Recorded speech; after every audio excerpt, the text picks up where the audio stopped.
2 o'clock. I know it's after lunch and good time to take a nap, but let's go ahead and get started.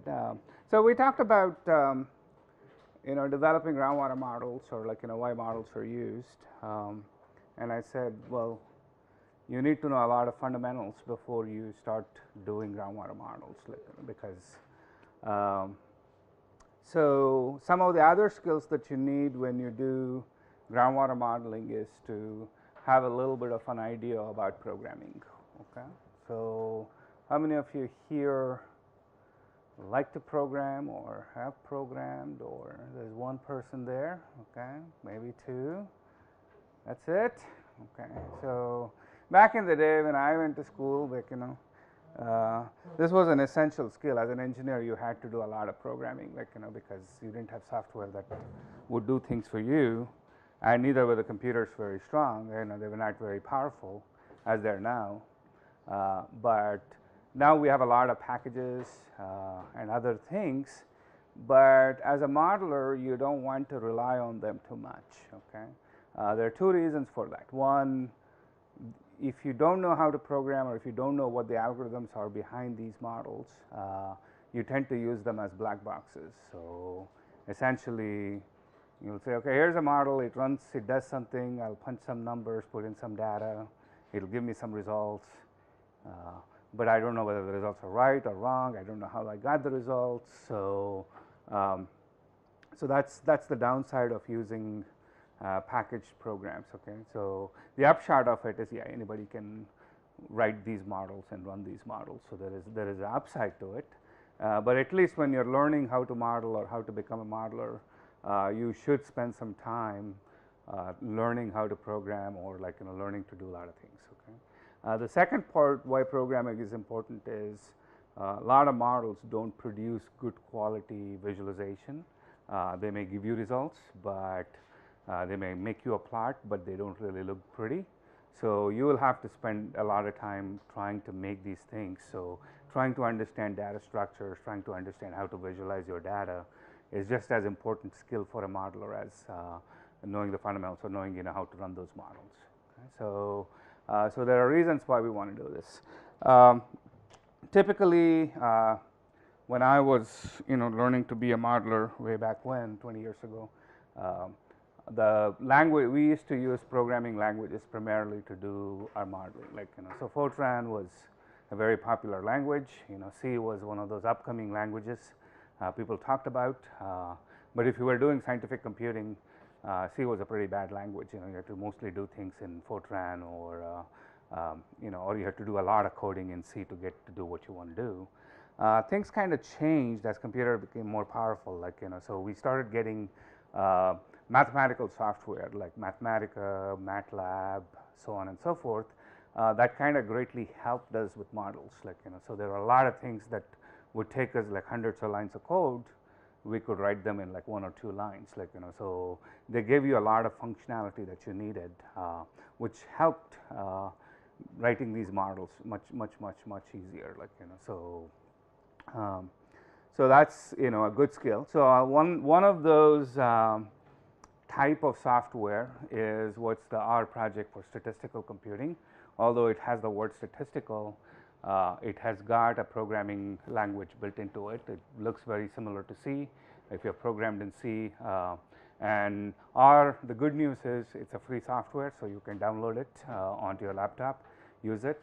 R also has packages that are written by people, and there are about 2,000 packages. So if there's any statistical analysis or mathematical analysis you want to do, chances are you will find a package that will help you do it. Okay, so I like R because 1, it's free. You can't beat the price. 2, it makes really good visualization tools. 3, it's got an extensive help, online help from people, because it's open source software built from ground up. Okay. Now you may worry and say hey, this is an open source software, how do I know the results are correct?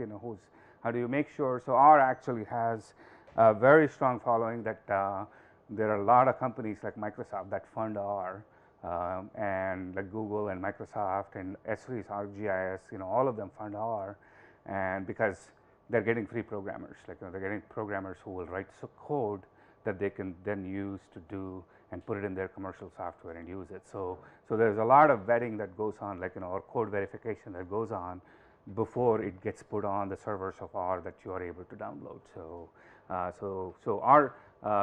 in terms of bugs and stuff, R is pretty bug free compared to some of the commercial packages, which don't go through that much validation. Like because once it's out there, people will run it, and then if they find a problem, they'll immediately come out and say, "Hey, I found this problem," and then they'll have to fix it. Like so the code usage, because there's a lot of people using R, the amount of it's pretty much bug free, or like as bug free as it can be.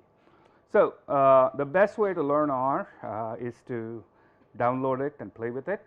So if you have a laptop, you can go on Google and type R, statistical programming, or I put R software, and the first thing that comes out is the R project for statistical computing. And if you open it, that's what you will see.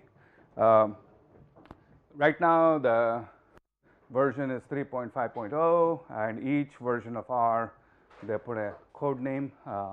So this code name is join playing, and then the 3.4.4 was the older version. And roughly about typically R gets released once every 6 months. They release a new version of R, but if you notice here, they did one pretty quickly. So the big releases are when this number changes, okay, or this number changes. The minor releases are when the third decimal changes, like so that's a smaller change in R. Like R tends to be backward compatible. So if there was something written in 3.2, it will very likely work in 3.4. Sometimes if it doesn't, R tells us that there is an incompatibility, so you will have to it's free, so you can download, you can uninstall and download the new computer. So installing R is fairly easy. Just go click on R, and gives you all these different versions of the base code. So to download, it compiles, runs on wide variety of Unix platforms, so we don't want that. Let's go to CRAN.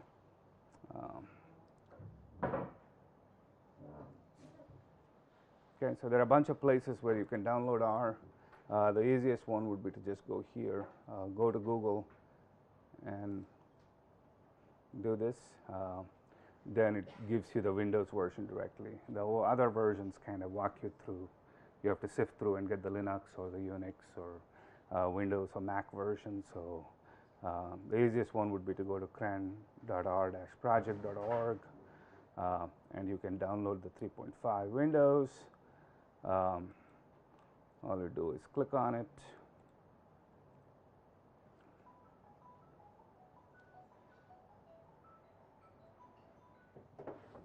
and it gives you a exe file that you can save wherever you want.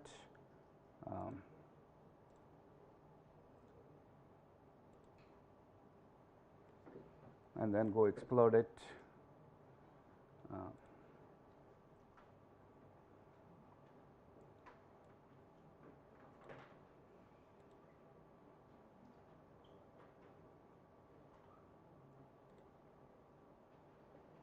So depending on your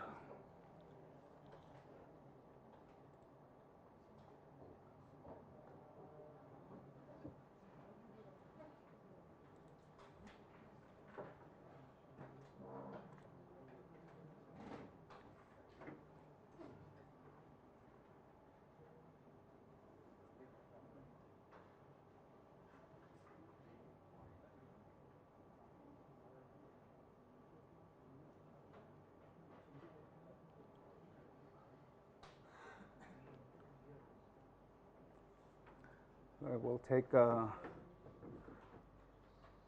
little while.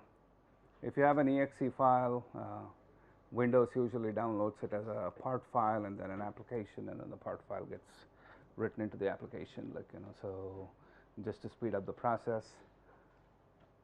So see, that became the application, and if you double click on that application, it will run the file and say yes, and you want it in English. Of course, you need to have administrative privileges on your laptop if you want to download this, otherwise it won't. And then it has that GPU or the general public license. You can say yes to it, and then define where you want your R to be installed. And R lets you install 4 types of files. One is what's called the core files, 32-bit, 64-bit, and then message translations, or just a way to turn it from one language to another. Like, if you set it up with another language, it will give the error messages or whatever messages in another language. Like, so that's the message translation file. By default, you can download both, and you can customize. It really doesn't matter. So you can create a desktop shortcut, and then it should install fairly quickly.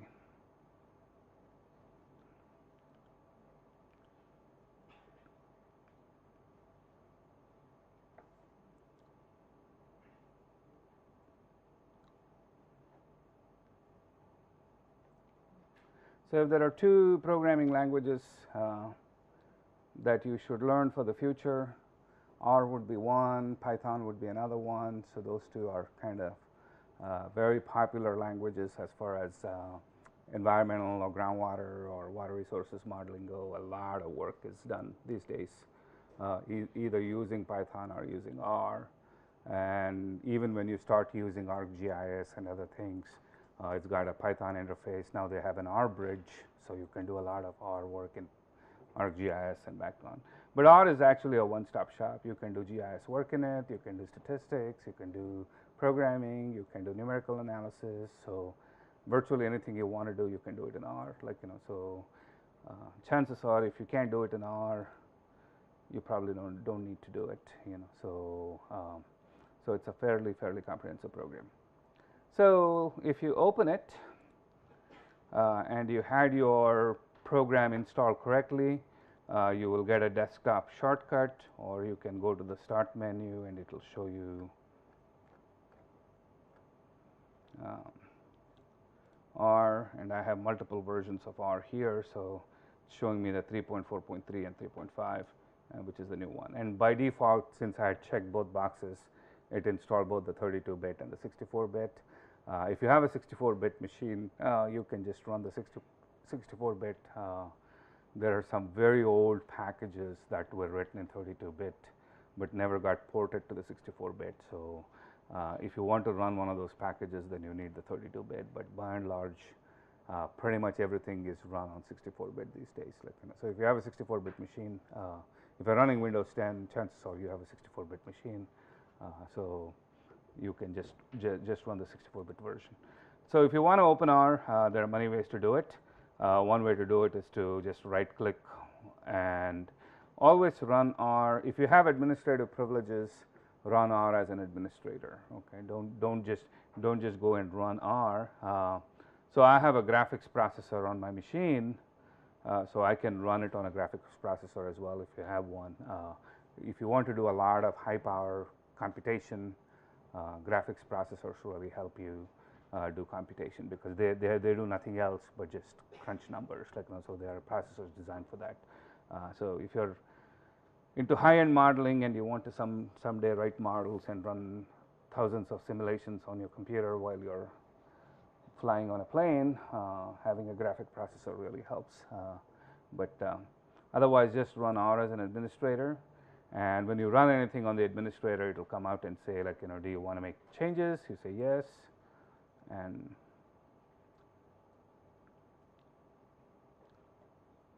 should open. Yeah, so it does open, and R is doesn't have much of an user interface. There are a couple of other programs. One is called RStudio. My students really like RStudio because it's a little bit more user friendly than the native R that I use, but I'm an old timer. I like to program in old ways, so I like native. Like, when I used to program, there was nothing on the computers. Like, there was no user interface, anything. So kind of used to it.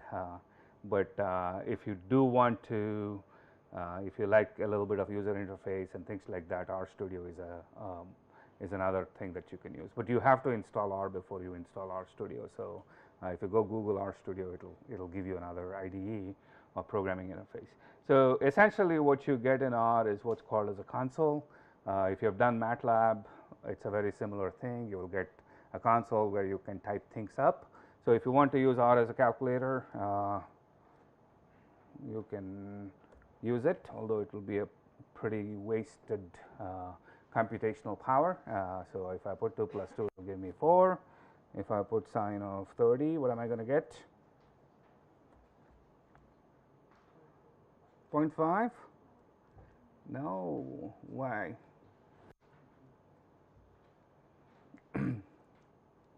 So, right. So for like most computer programs, like MATLAB, Excel, whatever you want to do, angle is always in radians. So if I want 30 degrees, then what do I do?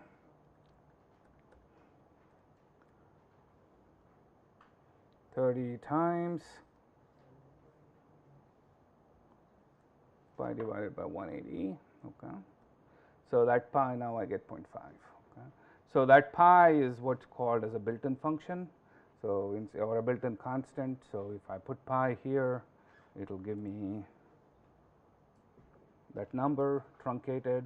Although R uses a much longer, since it's a 64-bit machine, it uses a lot more decimal places, but it's just showing you a truncated version of R. So in its calculations, it's using up to, like, I think 32 or 36 decimal places to which it's accurate, but it's just showing me the first 16. So that's called a built-in constant, pi.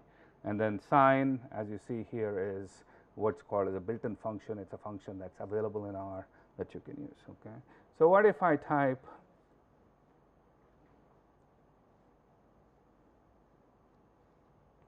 what will I get?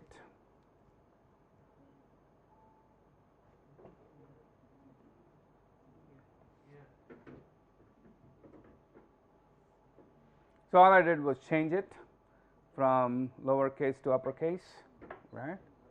And it says error, it can't find a function. So R is case sensitive. If you have done MATLAB, it's the same story. If you've used Unix, if you've used Windows, one of the bad things Windows does is most things in Windows are not case sensitive.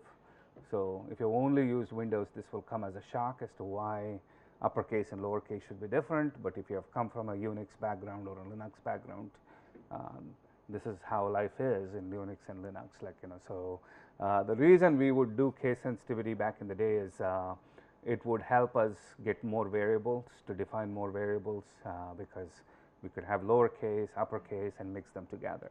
Okay. You can pretty much write, you can store these values in something. So if I put a and a equals sine 30 times pi divided by 180. So now I executed a function. I put something called a, which is an object or a variable where I'm storing the value, and sine 30 times pi divided by 180 is the calculation that I performed. So anything that happens on the right hand side is being assigned to one on the left hand side. Okay. So you can use equal to sometimes, but in R it's better to use this assignment operator. So what that assignment operator does is it simply says, I'm going to make this calculation and store it someplace in a memory, and for you to know which part of that memory it is, that memory I'm going to label it as A. Like, so R uses what is called as the object-oriented programming concepts. So everything is an object in R. Okay. So what does that mean? We'll get to that when we start looking at it. But as far as you're concerned, we can do some calculations associated with R. Okay. So R also has a full-blown programming language construct. So you have if statements, for statements, while statements, you name it, it's available in R. Okay. You can also do matrix calculations. You can do complex numbers, calculations with complex numbers, so on and so forth. But R is built on the same philosophy that Unix is built. Okay. So how many of you have used Unix machines? Anybody? Linux or Mac or nobody? Okay. So there are two schools of thoughts. Okay. So everybody has used Windows, right? Okay. So Microsoft created Windows. Okay. Unix is a little bit more. It was what was the language that was used before Microsoft DOS and other things existed. I mean, it still exists. Okay. Unix was built on the philosophy that we'll just give you tools. Okay. And if you want to do something, take the basic tools and create something on your own. Okay. So that was their philosophy. Microsoft was built on a very different philosophy. Their philosophy was, we'll give you all kinds of tools in the world that you're never going to use, but we'll put it in there. Okay. So if you open Excel, okay, my friend works in Microsoft and he works in the Excel division actually, and he says that only 10% of Excel functionality is used by people. Okay, about 90% of the functions that are there in Excel never get touched by people. Okay. So what is the downside and what's the upside of these two philosophies? Like, what's good about Windows? If you want the functionality, it is there. Like, it's been given to you. Okay. Then what's the downside of that? It takes more memory. Like, it takes time to load up. So if ever Windows crashes, it'll take forever for it to come back. Like, if you ever turn off a Windows machine and try to turn it back on, it takes forever. If you ever try to do that in a Linux machine or in a Mac machine, it'll just, you turn it on and it's up, because it has very few things that it's storing. Like, so R is kind of built on that Unix philosophy. A lot of scientific computation that we do, we don't want to do with the Windows philosophy because it's just taking up a lot of memory. Like, so a lot of scientific computation, when we do scientific computation, what we really want to do is to say, we'll just do what we want to do because we want to store that memory. We want to be able to use that memory to do what we want to do. Like, so some of the other things that R can do is, most of our machines these days have multi-cores. Like, so you have 8 processors or 16 processors or things like that. You can make use of all the 16 processors to make your computation. Like, so that will seriously cut down. If you're doing some serious computation, you can cut down that calculation. So we were doing some mapping of with some groundwater contamination. Like, so we were creating these maps, and we were trying to interpolate those concentrations, on a grid, and so that was about close to 1 million calculations. So each time we had to do Thyssen polygon and then intersect another Thyssen polygon and then extract a value, like, and if we did it on a single core machine, every machine we had, we crashed it. And I have some really powerful machines, and my student was running on it. His machine crashed. He comes to me and says, I crashed. It's crashing. Like, and I said, okay, try my machine. Like, it's got more power. He crashed my machine, which was didn't make me happy. So when we went and did it on a multi-core processor, it came down to, when we did it on 2 cores, it came down to 24 hours, and then when we did it on 4 cores, it exponentially decreased it to like about 3 or 4 hours, and when we used all the 8 cores, it was down to like 20 minutes. Like, so there's so the recent trend is to use those cores and make use of that power that's in the computers.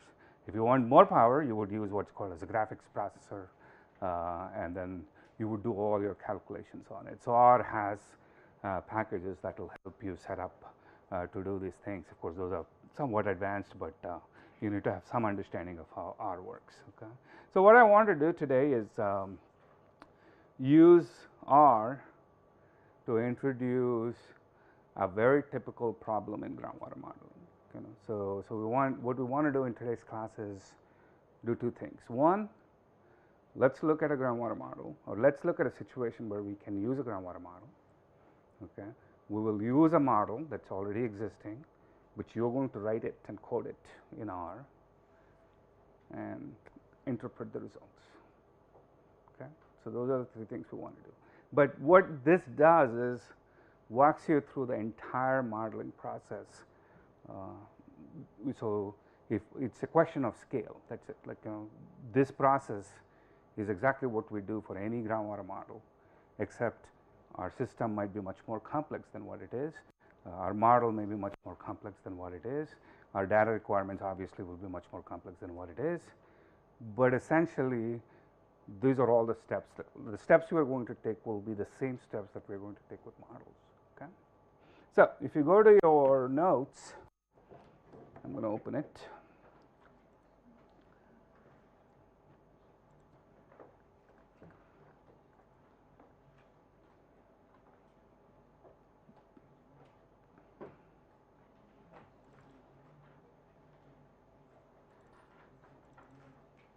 Open lecture 2.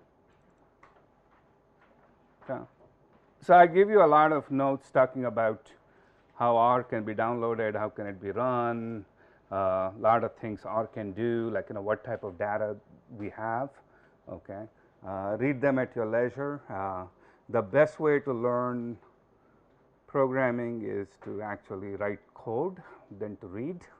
Okay, but you do need to read at some point to understand what you're doing. Like so we'll use the notes to read, but what we really want to do is go in, write the code, make mistakes, crash your computer, okay, or have errors.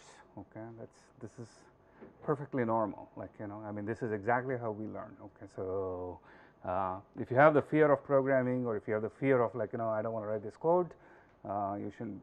It's very tough to do groundwater models, right? So if you're afraid of water, you'll never learn swimming. Okay, so you should just jump in and try things. Oh, there's one more quirk about R that you should know. In Windows, we use /, right? Like, we use backslash.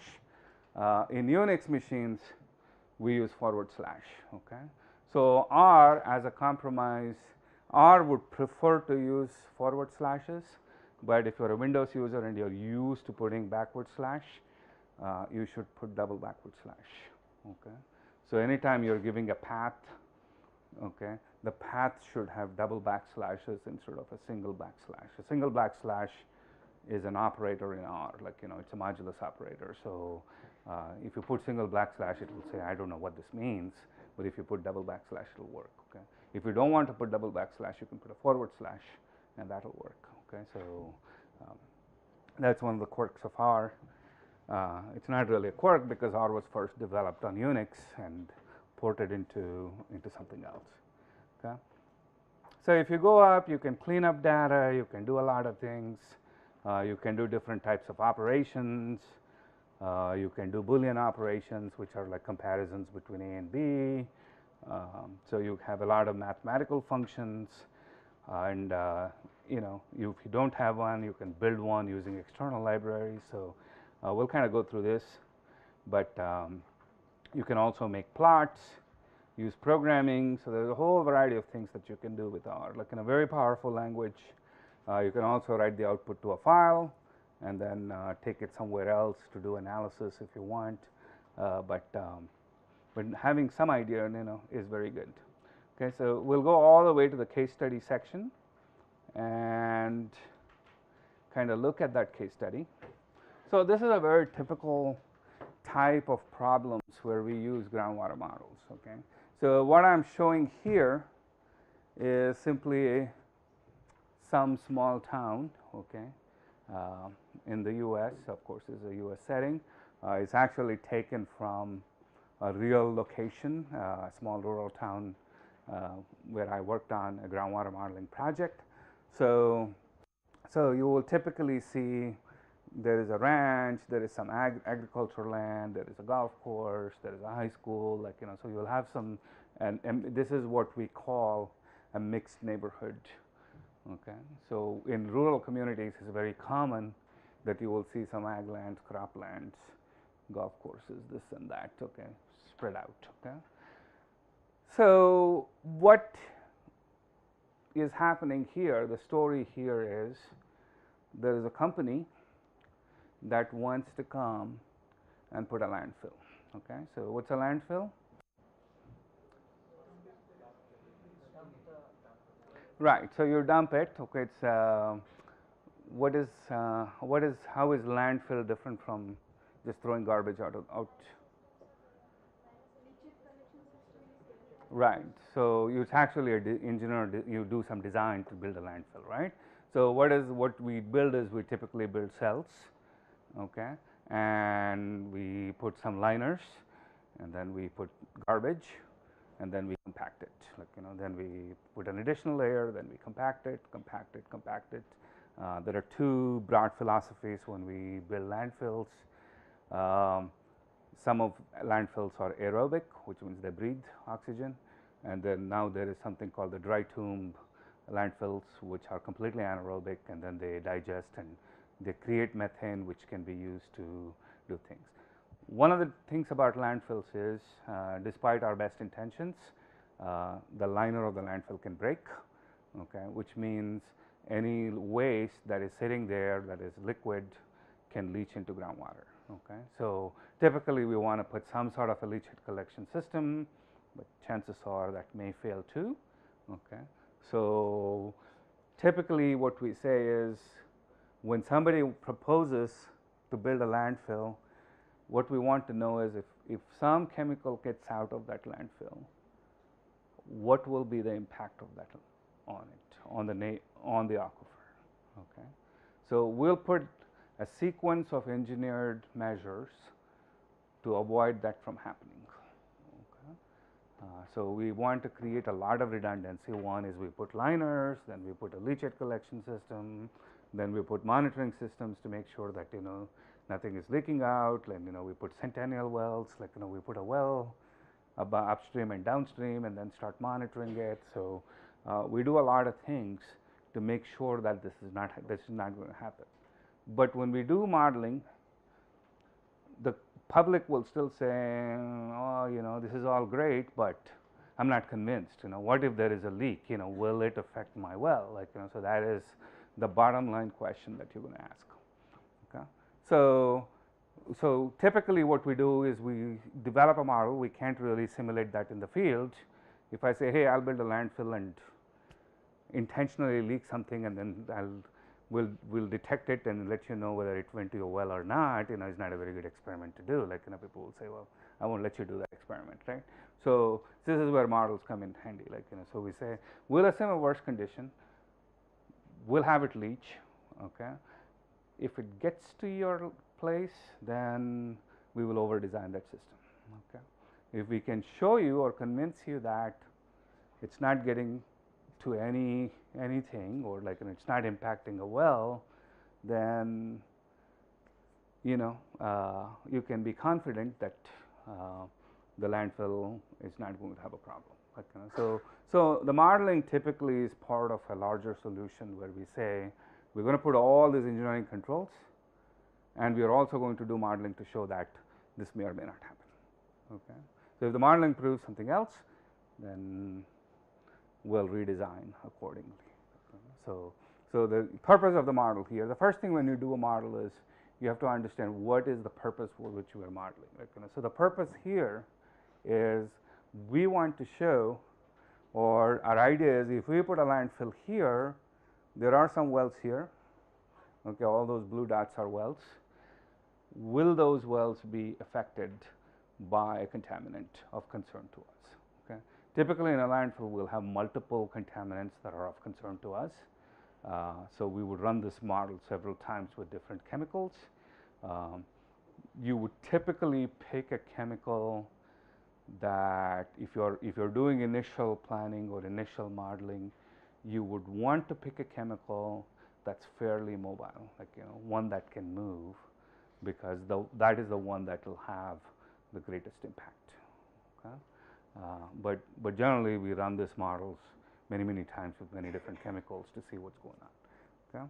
So the purpose is, we want to put a landfill. It's not there yet. It's completely imaginative at this point. But if there is a leak from that landfill, or any of these wells going to be affected. Okay. And in particular, if there's a high school or if there is a place where it's a drinking water well, that well becomes even more important. Okay. So clearly this well here is what we are targeting because people are drinking water from that well. Okay. So we typically would go to a site before we model and do a few things. First thing we would do is we would go to the land office or someplace or do a survey and say, what does this lay of the land look like? Okay, that's one. We would get data on elevations because water moves from higher heads to lower heads. If there is not much pumping, the unconfined aquifer, the water table in an unconfined aquifer looks very much like the topography. So, you know, it mimics the topography, so having that is important. We would also try to get geological records. If we don't have geological records, we would actually drill a hole, drill through the system. I'm going to show you in future classes some of the site characterization that we do, and then we profile out and say where is the water table, how deep is that aquifer before we hit bedrock or some, you know, confined formation, like, you know, that is an information that we get. We'll also get information on water levels in these wells. So we typically go knock on their door and say, hey, you know, we want to do this project, can you let us in, can you get us a sample?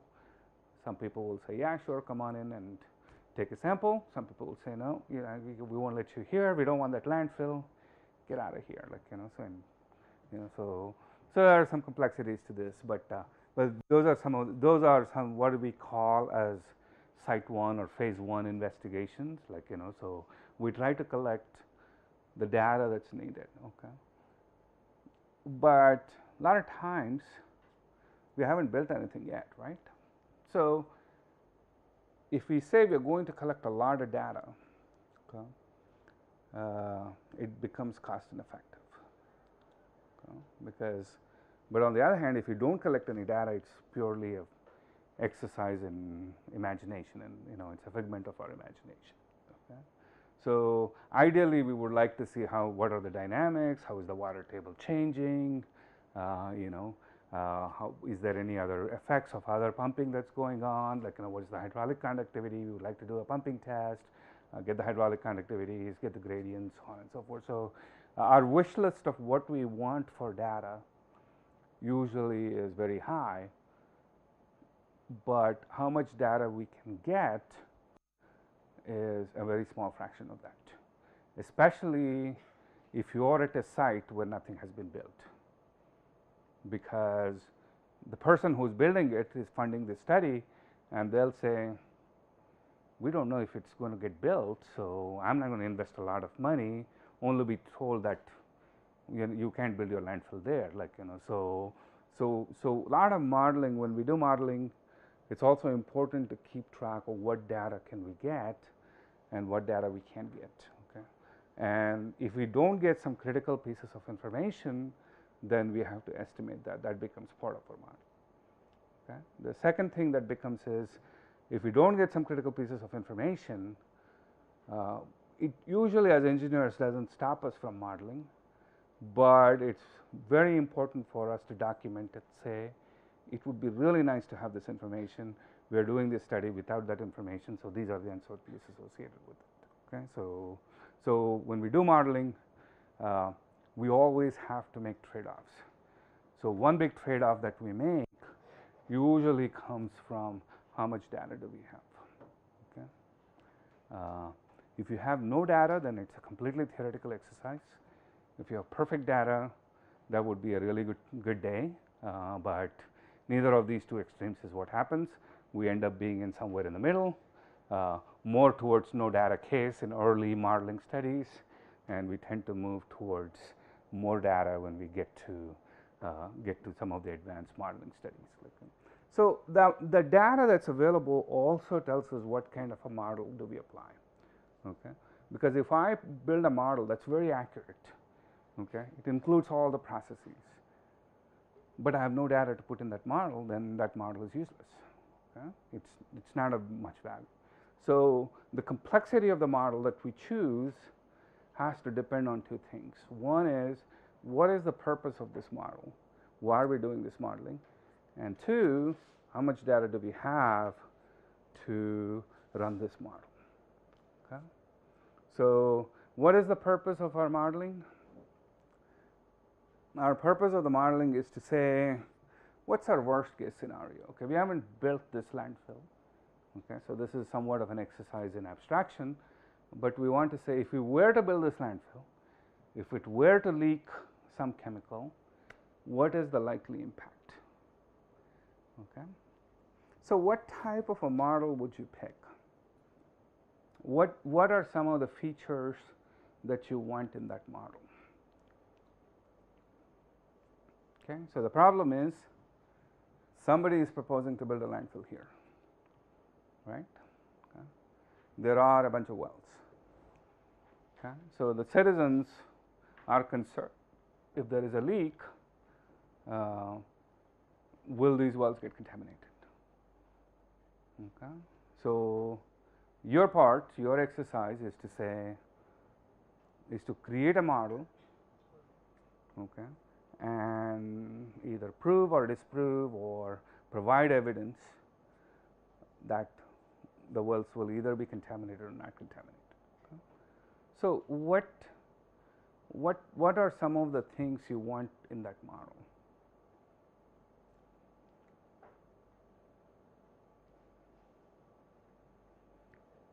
Okay.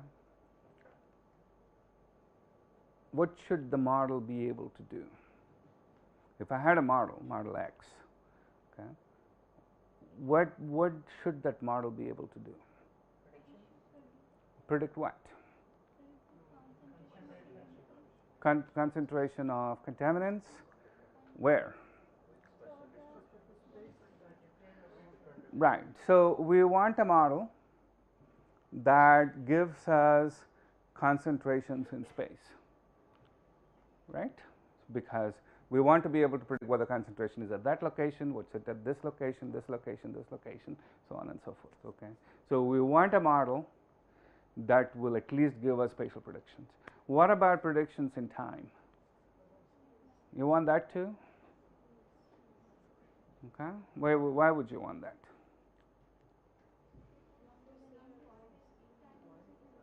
Time will also vary. So I have not built the landfill, right? I'm doing an exercise to prove whether building such a landfill is a problem or not a problem. Okay. Now I have a leachate here, something leaking here. Okay. Right. And you're saying that the amount of infiltration or leaking or whatever it takes changes with time, right? Because it changes with time, I want a model that will predict with time. Okay. Spatial, first thing was we say we want something in spatial, right? We know exactly where these wells are relative to that source. Okay. So there's no error there. The only error is the measurement error that we have. Okay. What about time? What about leaking? What about, do you have any idea of how this contaminant is going to leak out or leach?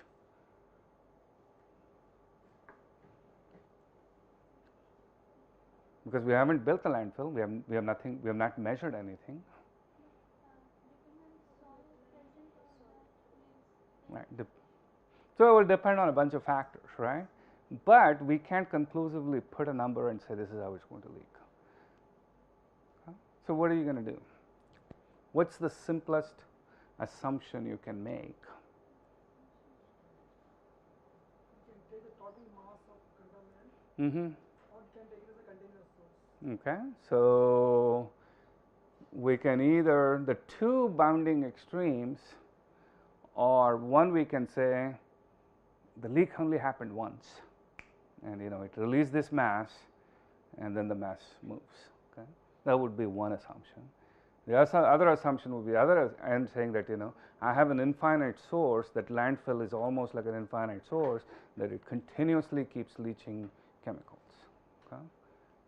Because those two are the two bounding simple, the truth is somewhere in between these two. Okay. We don't know what the truth is, but we do know that it's somewhere in this range. Okay. So, which one would you pick? One-time release or continuous release? You want to do both? I have money to do only one set of models. Okay.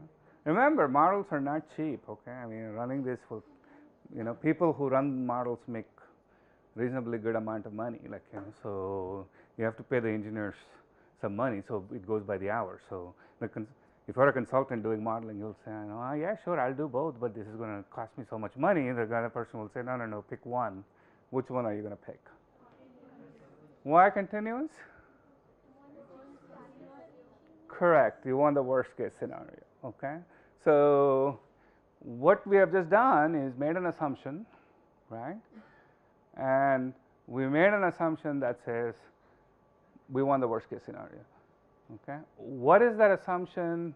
What happened in your brain is you made a connection saying that the goal of this project is to show whether these wells are contaminated or not. Okay.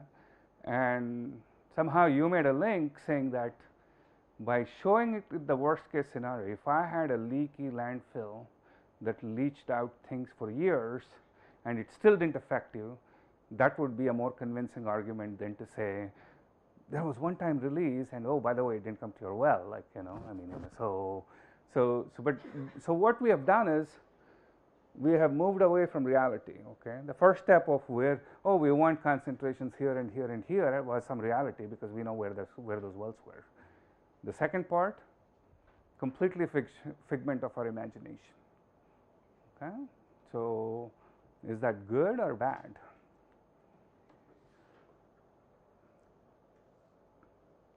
So now we are storytelling, right? Correct? You guys are no longer engineers, you're telling stories, okay?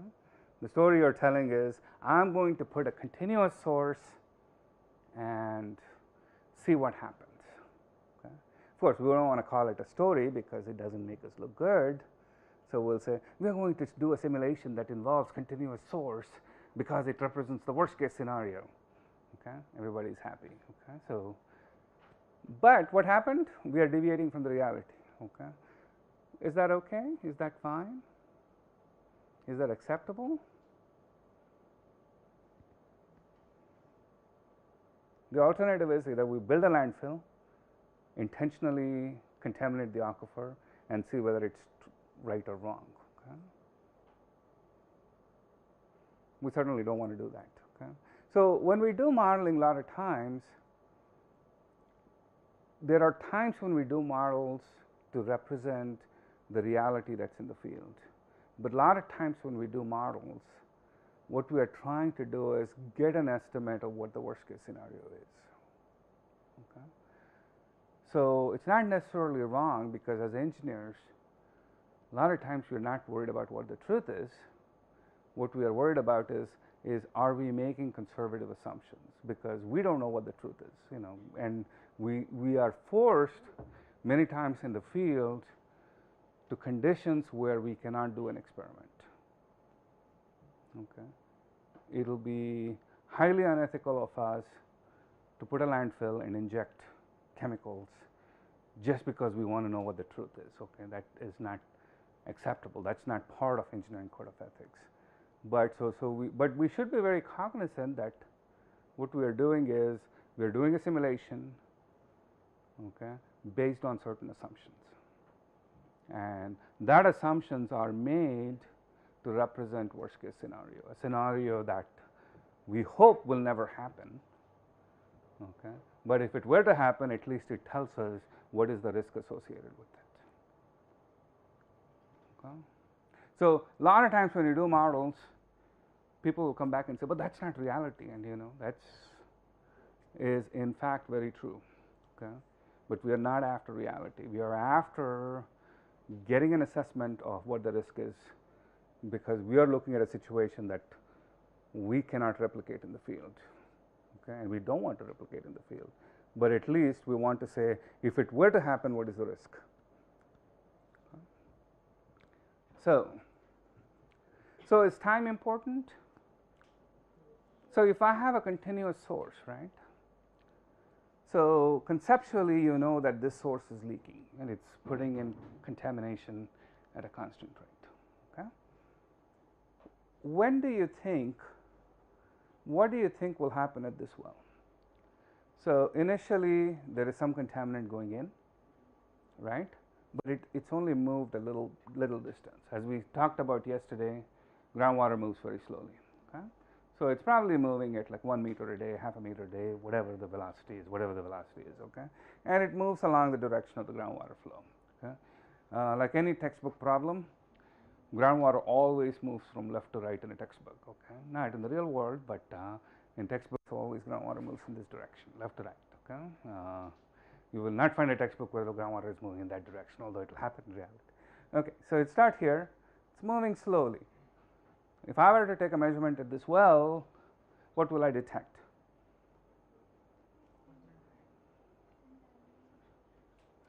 You can detect anything, but if you detect something more than the concentration, then your aquifer is already contaminated. Okay? Assuming the aquifer is clean, you wouldn't detect anything, right? Or you would detect some background level. Okay?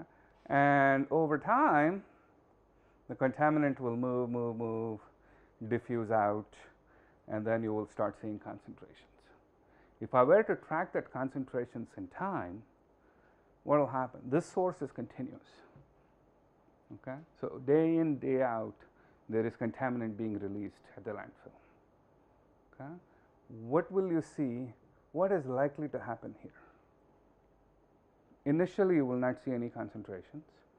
Then you will start seeing a little bit of concentrations because there is some diffusion that or dispersion that's bringing the chemical here. You will see a little bit more. You'll see a little bit more. Then what happens? Will it go down? It will go down or go up or stay the same. Initially, it will go up because the plume mass, center of mass, is starting to move. Then what? Then it will become constant because my source is continuous. Right?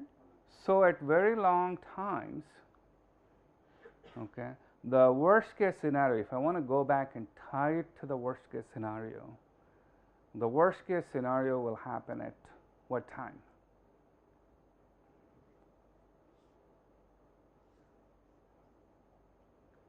Time 0? At some large time, right? Like, you know, at some, let's say it goes on and after 10 days it becomes constant, it will stay constant till time infinity because my source is continuous. It's putting in, day out. Okay, I have not removed the source.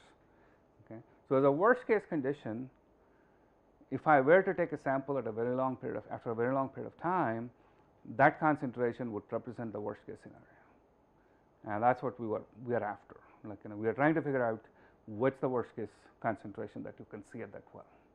Okay, so I don't have to do a time profile because if I were to assume that this loading here or the leaching here is a continuous source, I know that my maximum concentration or the concentration at time infinity or some very long period of time is going to be the maximum concentration. And that's true of this well, this well, this well, this well, this well, any well. So if I take a concentration of a very long period of time,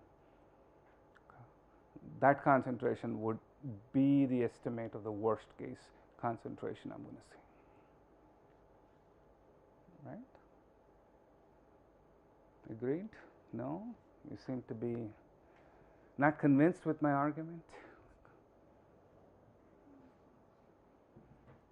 Right? If you look at a column experiment, you probably have done this in the lab. If I have a column, if I put C naught here, yeah, rotate. Okay. So I have a column packed with sand, okay, saturated with water, so it looks like an aquifer, and I start injecting. My flow rate is Q, let's say my flow rate is Q. Okay. This is C naught, so I have a constant loading of Q times C naught, or a constant concentration of C naught being injected into this aquifer here. Okay. The aquifer is not like sitting like this, it's sitting up on the top. Okay. If I plot C versus T, what will the profile look like at this outlet? It's going to go, right? If as long as I maintain this C naught, this curve will stay flat. Okay. And if I plot C over C naught, it could be some value there, right? Now, it's exactly the same thing, except the flow is in this direction. My well is not necessarily on that primary flow direction, but it's still going to get some contamination because of vertical movement. So, if I go to that point, I might see some concentration, but this is exactly what will happen. This is what you probably did in your introductory textbooks, right? Like you see this break. This is called a right, and the contaminant is breaking through at some point, and then it goes up, and then it becomes constant. If I remove this C naught, it will go back down, right? Okay. So that's precisely what will happen. So at another point, if I were to take a sample here, I will see a very similar curve, except it will break through a little early, but it will do the same. It will show me the same profile. The concentration, of course, will be different because there is something happening in this space between from point A to point B, but the shape of the curve will still remain the same. So if I take a concentration measurement at a time that tends to infinity, if I have a constant load, that will be my maximum concentration, right? So if I get a model and make a prediction at time t equals infinity and get the concentrations at this well, this well, this well, this well, this well, right, and show that those concentrations are below some detection, some limit, okay, some regulatory limit, okay, some MCL or whatever the limit is, then I can say that at any time before infinity, I will also meet that standard, because the worst concentration is happening at infinity, time infinity, and if my concentration is less than the standard, then it is going to be less than the standard any other time, under the assumption that this is a constant load. That load is staying constant, right? So which means I really don't need a model that gives me values at every period of time. All I need is a model that gives me a concentration at time infinity. Okay. I mean, it's bonus if I get concentrations at other time, but I really, for the purposes of this study, I really don't need a model that gives me time varying profile. So if you want to know when it is reaching a particular location, Correct. When you want to know when, you will need a time varying model, okay? But if your goal, again, so this is, so it's very critical in modeling to say what your goal is. The goal of this study was not to say, hey, when will the contaminant reach here, okay? My goal was to say, is this going to be contaminated if I put a landfill there, okay? And as a matter of fact, I'll argue that if my concentration is going to be below the standard, okay, is the aquifer really contaminated?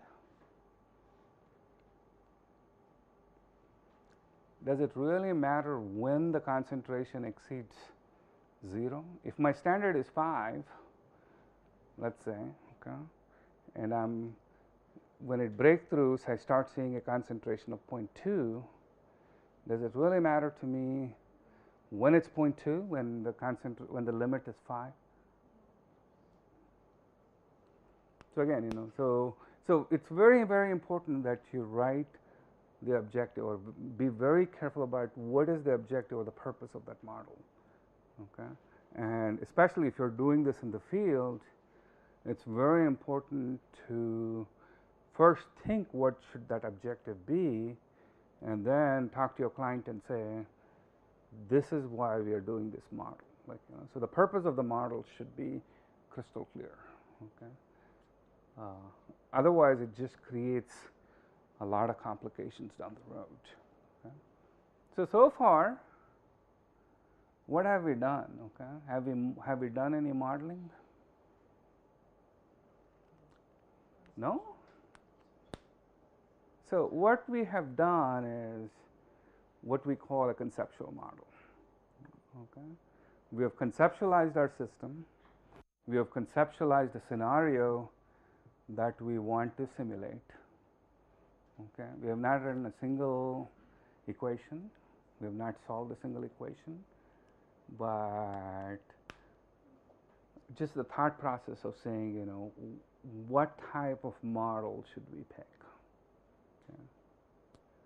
If you started off by saying, I have this canned package and I want to do a model with it, you wouldn't go through this process. You will say, I'll open the model and put some numbers and see what happens. Okay, but that's a very bad way of doing models. You have to first sit and think about your problem, and a lot of modeling is just thinking in abstraction. So your ability to be able to envision that system and think what would happen without really doing anything is a very important skill in modeling, and that comes with practice. I mean, that's not. So the more models you run, the more scenarios you run, you develop that intuition, But nonetheless, it's very important to just sit and think about your system and the question that you want to model. You should never get into a modeling exercise without really knowing what is it that you want to model. Okay?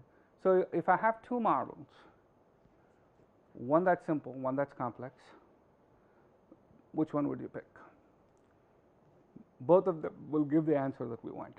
Both of them will answer the question that we want answered. Which one would you pick?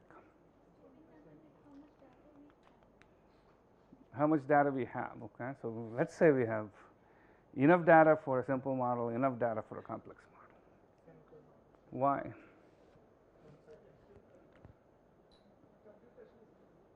Computationally, if you have all the data, computationally is easy. Okay, that's the very least, right? Second thing, if usually for most complex models we don't have data, which means we have to start making more assumptions.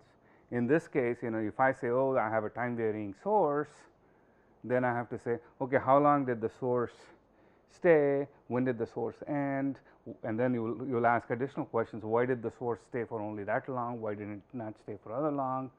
So the simpler model was to just say the source was a one-time source or a continuous source, and made our life a lot easier, and it was enough to solve our answer problem, So the complexity of the model should never be more than the question that you want to answer. Okay, so there is a tendency to make the model more complex, thinking that the more complex the model is, the more accurate the model is. So that's never true. Okay, and a lot of times when we model, we just don't know the reality. Okay, if we knew the reality, there was no need for us to put a model. Okay? If we already knew there was a leak, and I knew these 3 wells were contaminated, there was no point in doing this modeling. I already know the answer. So I don't need a model.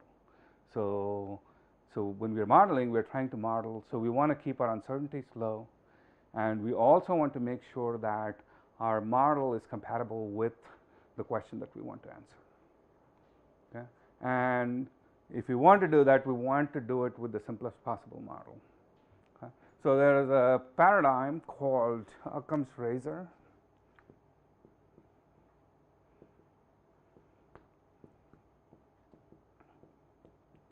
So does anybody know what Occam's razor is? Okay, so it's a philosophical concept called Occam's razor. Okay. So what's Occam's razor? So Occam's razor basically says that if I have two competing theories, one simple, one complex, and both those theories answer the question reasonably well, I should pick the simplest of the model. Okay. So a theory or a model is exactly the same. So statistics, if you've done statistics, we use another principle called the principle of parsimony. Does anyone know? Have you heard this?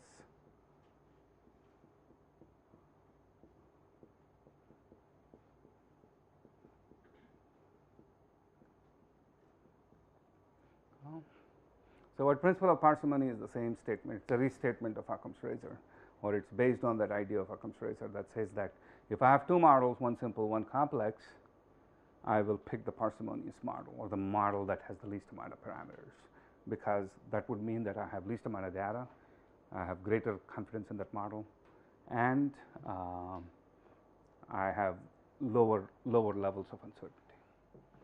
Okay.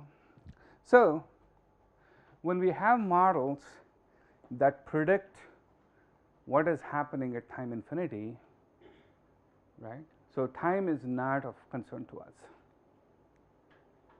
right? It's a time invariant problem because we're just getting one concentration at one time, okay? Some time infinity. Okay. Those types of models are called what? There is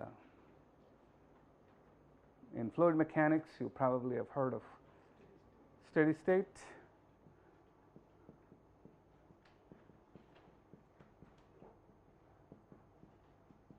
Okay, so if something is not changing in time, those are steady state models. If something is not changing in space,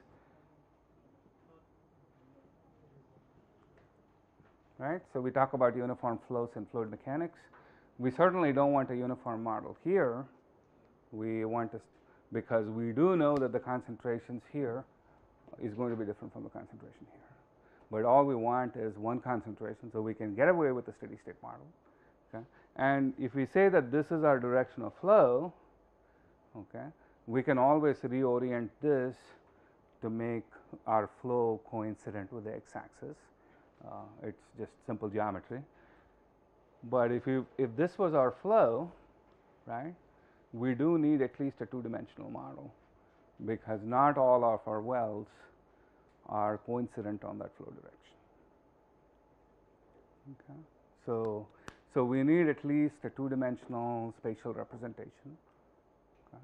We don't need time representation, we only need one value of time. Okay. We are going to make an assumption that this is going to be a constant leaking to represent worst case condition. And what other things do you think are happening here?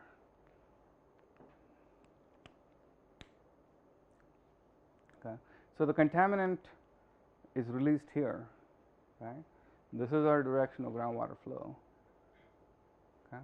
So the contaminant will dissolve in that groundwater and start moving in that direction, right?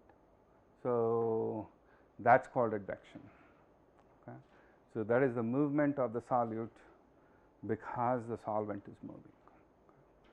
And as it moves through a much tortuous path. And as it moves, what also happens is the concentration here is greater than the concentration here, so there will be some diffusion along the way. So the mixing along with the diffusion creates what's called as another process known as dispersion, which is a representation of how much mixing is taking place. So we need to somehow account for mixing, otherwise the contaminant will never reach these places. The reason the contaminant is reaching those places is because of dispersion. What else can happen?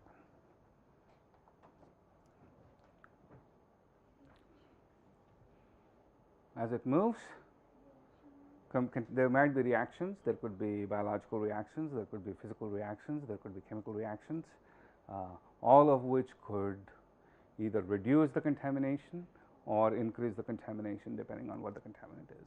By and large, contaminants do get reduced, okay, or decreased.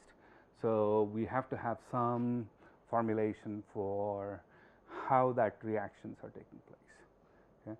It's very common to assume a first order reaction. Why? It's simple. Zero order is simpler than first order, right? So why do we want to do first order? If we have dilute solutions, first order is a much reasonable representation than a zero order reaction. Okay. If you have very low concentrations and you put a zero order reaction, you'll get negative concentrations, okay, which is unrealistic. So at higher concentrations, zero order is probably a better representation. At lower concentrations or very dilute conditions, first order is a better representation. Okay. The real reaction rate is somewhere, it could be a fraction, it could be autocatalytic, it could be whatever it is. Okay. Again, if you want to so we have to at least model 3 processes. One is advection, one is dispersion, and then the reaction. Okay. What else can happen?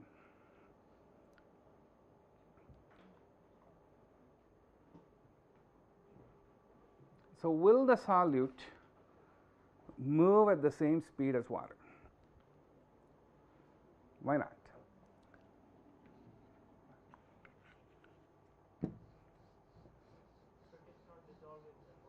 It is dissolved in the water.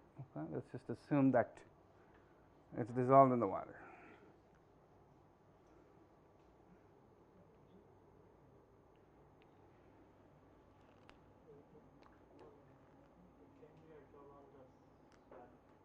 Right. So we have soil particles, right? And as I said, the soil particles are always coated with a layer of water. Okay. Now I have a bunch of soil particles. They will be arranged in some form. Okay. And I have a flow line that's going in this direction. Okay. Now I have a solute that's sitting here. Okay. That's my contaminant. Okay. Now this contaminant can diffuse out, get onto another flow line, and continue its journey. Okay. That's diffusion or dispersion is what causes that. But it can also go from here to here, and in some cases it can go from here onto the surface of the solid. Okay.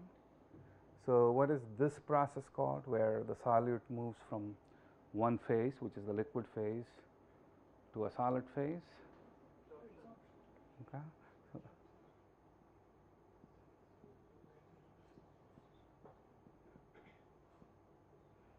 Okay. We generally use the word sorption, okay, because there can be 2 types.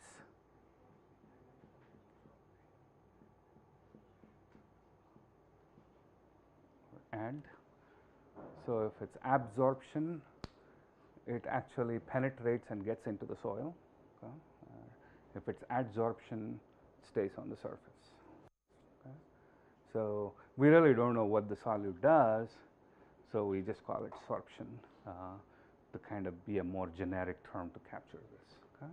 So it can go here, and then it get back here, and then continue its journey. So what happens is, it again can do this.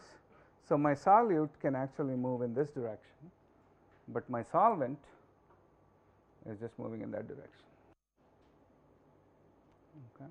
So generally speaking, my solute will move slowly than my solvent. Okay. At best, it will move at the same velocity as my solvent. Okay. If it's not sorbing, we call that conservative solutes, like solutes that don't sorb.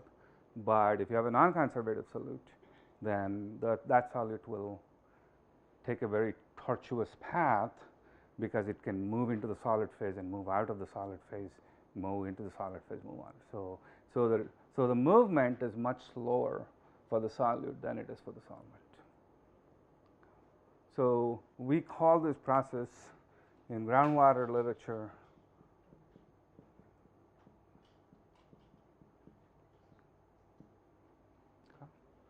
so retardation is because it's moving much more slowly. The particle is retarded or has a retarded or a slow movement. Okay. So we need to include advection.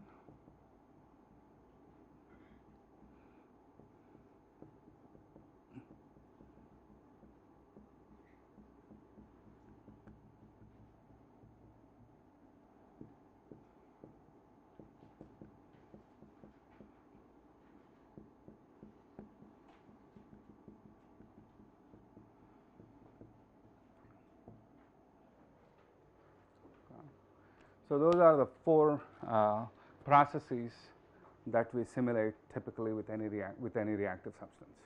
If you have a non-reactive substance, reaction goes away. If you have a conservative solute, retardation goes away, reaction goes away.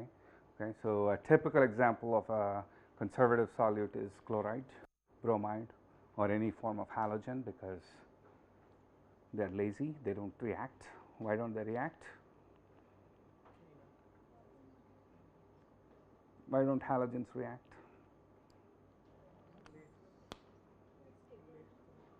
Why are they stable? Because their orbitals are almost full. Like, they have close to 8 or 7. They're missing one, or at best. So they are not as reactive as somebody that has only 1 or 2. They're more willing to give that away. Okay. If you have 4, you create a big mess. That's what happens with carbon, because it can become organic, it can become inorganic, it can do all kinds of things. Okay. But generally, all of them do this. Okay. If you have metals, the complexity is the reactivity of the metal depends on the valence state. Okay. And a lot of metals can exhibit multiple valence states. Okay. So the retardation becomes pH dependent. So depending on whether you are in the acidic condition or under basic condition, or whether you are under oxygen condition or under reduced condition, your mobility changes. For hydrophobic contaminants, organic contaminants, that's usually not a problem. Like, that retardation depends on how much organic matter is in this soil. Okay. The more organic matter there is more affinity for that organic solute to get to that organic matter. If there is less organic matter, then there is less affinity for it to get into the organic.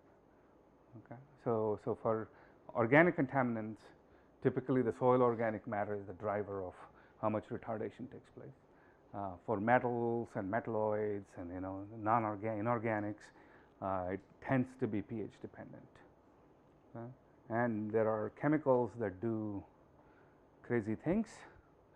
Generally speaking, are metals more mobile under oxidized conditions or under reduced conditions?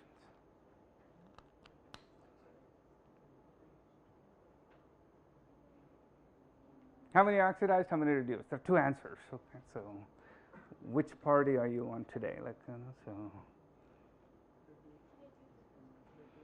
reduced conditions, oxidized conditions. So let's take chromium. Okay, we have two forms of chromium, 3 and 6. Which one is the reduced form? Which one is the oxidized form? C3 is what? Reduced, oxidized. Which one moves? 6 moves. Okay, 3 doesn't move. Okay, a big. Okay, if you take arsenic, it's completely the opposite. Arsenic is one of the very few compounds that moves under reduced conditions. Okay. The mobility of arsenic is much higher under reduced conditions than it's under oxidized conditions. But for most chemicals, oxidized form moves much faster than it becomes mobile. The reduced form tends to stay. Okay. So there is a pH or redox dependency on metals, but for organics, it's organic matter dependent. Okay. So modeling metals is a little bit more complicated than modeling organics, but getting analytical data on organics is a lot tougher than it is to get on metals, primarily because they volatilize, they stick to surfaces. So if you're doing lab work trying to measure something on GC or GCMS, you have to be a lot more careful than if you're running AA or running metals. Like, so it's a trade-off what you want to do. So to solve this model, we can look at a model, and our model is this. Okay. And this is my advection term. This is my dispersion in x and y axis. Remember, I want a two-dimensional model. R is my retardation term. Lambda is my first order rate constant, so it represents the reaction. And you see all these plus signs basically saying that the total concentration is a function of all these processes summed together. Okay. So all these processes are happening at the same time. We'll actually go and derive this equation later on, but for now we'll conceptually try to understand what this equation means. Okay. So del over del x is a gradient term. It's just saying how is this changing, how is this concentration changing with distance. Okay. Del square c over del x can be written as del over del x of del c over del x. So del c over del x is the change of concentration, and del c, you are taking another derivative of it, which means you are saying how is that change changing. So you are looking at second order changes, okay, because of diffusion. And this is just first order rate constant. It's first order because this c is raised to power 1. If it was 0 order, this c would be raised to power 0. Okay, that would become 1. Okay. And this side is 0 because it's time invariant. So there is no time term associated with it. To solve this equation, also this lambda, which is my first order rate constant, is related to my half-life of the chemical. Half-life says how long does it take for a chemical to go from concentration x to concentration 0.5x, or half that value, and that's what this half-life is. You will find tabulations of half-life for many chemicals. There is a lot of uncertainty in them because that depends on the conditions at which these measurements were made. To solve this, you need some boundary conditions. So the boundary conditions we are putting is, we know the concentration at our inlet, okay, and we are assuming that to be a point source. So the reason for that is we are saying there is a puncture or a leak in the landfill, and that landfill is relatively small compared to the area of interest to us. Okay. So we are going to treat that as a point source. There are models where you can treat it as a line source or as a rectangular source to be more accurate. But again, we are just simulating a situation where we want the simplest possible model, and we are saying that's that leak is happening at that one location. Okay. And these are the two outlet boundary conditions. One is at infinity, and at x infinity and y infinity. What we are saying is the aquifer essentially extends over a very large area, especially compared to that landfill. Okay. And what we are saying is at that very end, there is no flux moving out of, so all the mass that's there stays within that aquifer. It's not moving out. So these are what are called flux boundary conditions. And when I say flux is equal to 0, del c over del x is the flux term, or type of a flux term, a part of that flux term. And if you're saying this is equal to 0, what we're saying is there is no concentration gradient at the outlet of my boundary. Okay, at the outlet of the aquifer, which means all the mass that I'm going to put into that aquifer will stay in that aquifer. Okay. And this is my inlet boundary condition, and that what I'm saying is I know the concentration with which that leak is taking place. Okay. If I don't, but this is a hypothetical exercise, right? So what we typically assume is that concentration is equal to the solubility of that chemical, because that is the maximum concentration that you can have in that chemical. Okay. Again, we want worst case. Okay.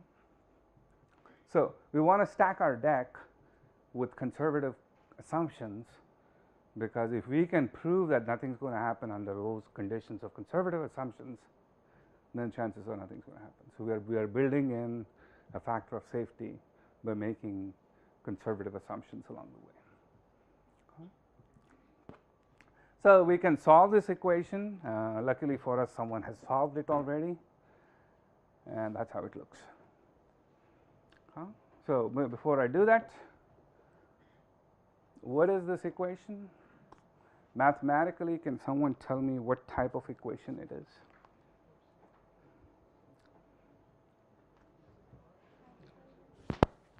What is it? Is it an algebraic equation or a differential equation? A partial differential equation, because we have the del terms. Why is it partial? Correct. It depends on two variables. So we have independent variable x, independent variable y. So there are two independent variables. What's our state variable or the dependent variable? The concentration C. What we are solving is for the C at different x and y's. We do know what the C is at x equals 0, y equals 0. That's our initial condition, okay, our inlet boundary condition. And we also know that the flux, there is no change at the boundaries, okay.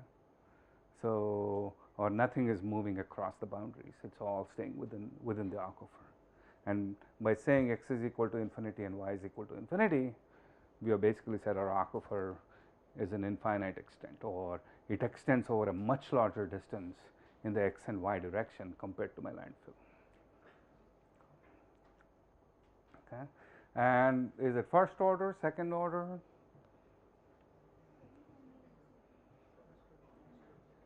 Is it first order, second order? Is it a first order? No, it's second order.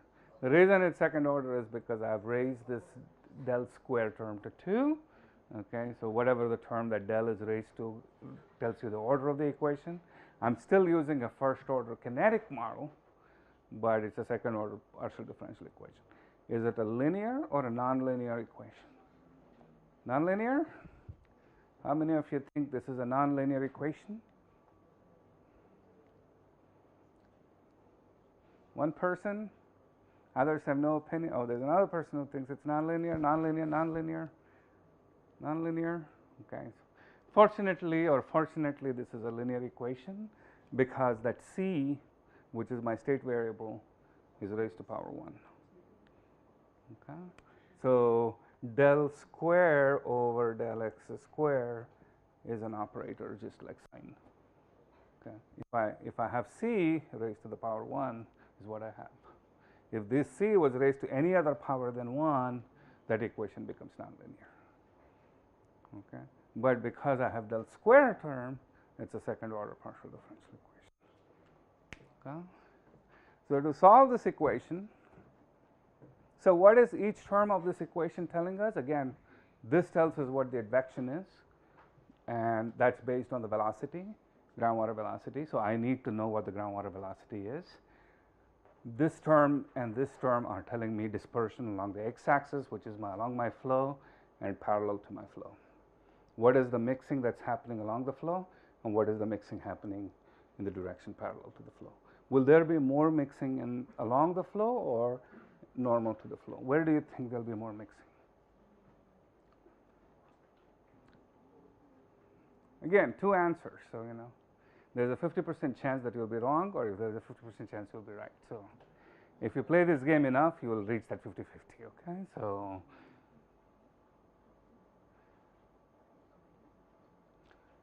dx, you think dx will be bigger than dy, or dy is bigger than dx?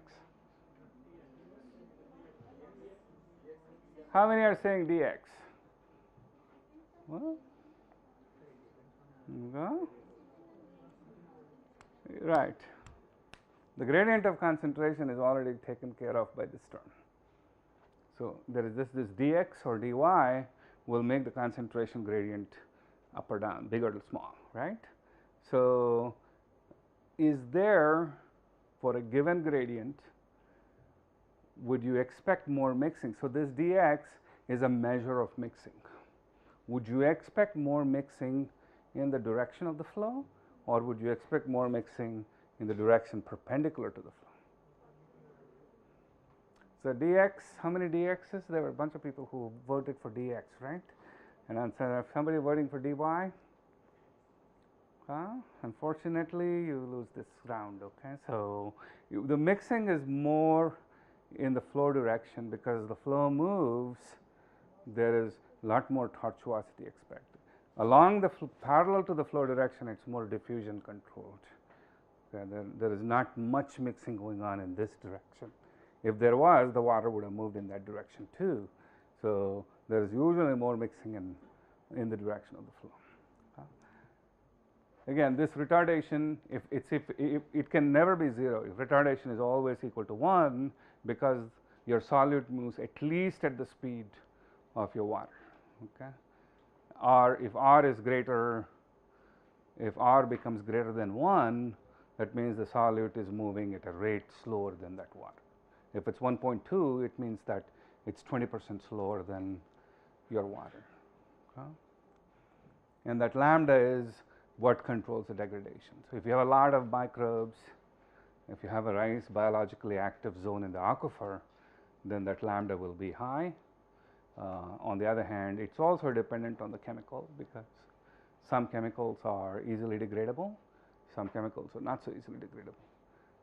Why are some chemicals? So if I have two chemicals, hexane and cyclohexane, which do you think is easily degradable? Why? Why are cyclo compounds more or less reactive?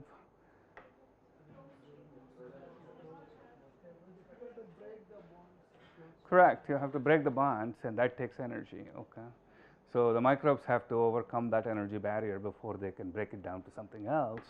So usually, if I take hexane versus octane, which is more reactive?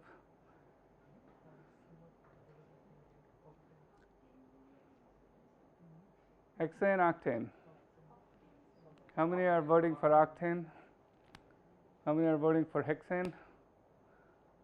Hexane would have won, you know, if you had voted for hexane, you would have won this round. But the more bonds to break, the more energy it takes to break the bond. So you know, so octane has more bonds than hexane does.